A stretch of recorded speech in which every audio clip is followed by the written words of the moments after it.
അങ്ങനെ blast movie തിയേറ്ററിൽ പോയി കണ്ടു. നമ്മുടെ അർജുൻ സാർജ, അഭിരാമി, പിന്നെ പ്രീതി മുകുന്ദൻ എല്ലാവരും മെയിൻ ലീഡിൽ വന്നിട്ടുള്ള മൂവിയാണ്. എന്റെ മോനെ കിണ്ണ കാഴ്ച പടം. ബ്ലാസ്റ്റ് ബ്ലാസ്റ്റ് സിനിമയുടെ പേര് പോലെ തന്നെ ബ്ലാസ്റ്റ് പടം.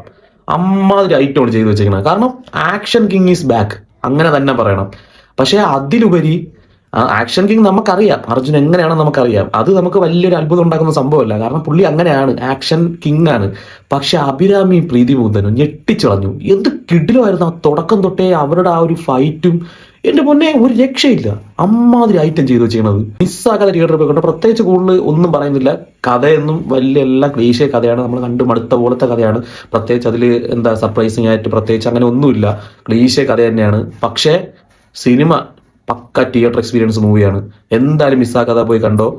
പ്രത്യേകിച്ച് ഒന്നും സിനിമയെ പറ്റി അറിയണ്ട, അങ്ങ് പോവുക, തിയേറ്ററിൽ പോവുക, എൻജോയ് ചെയ്യാൻ വരിക. അമ്മാതിരി ഐറ്റോട് ചെയ്ത് വെച്ചിരിക്കുന്നത്. കാരണം കുറെ നാൾക്ക് ശേഷം അർജുൻ തിരിച്ചു വന്നു, അങ്ങനെ തന്നെ പറയണം. അത്രയും കിടിലായിട്ടാണ് ആക്ഷൻ സീക്വൻസും കാര്യങ്ങളൊക്കെ ചെയ്തിട്ടുള്ളത്.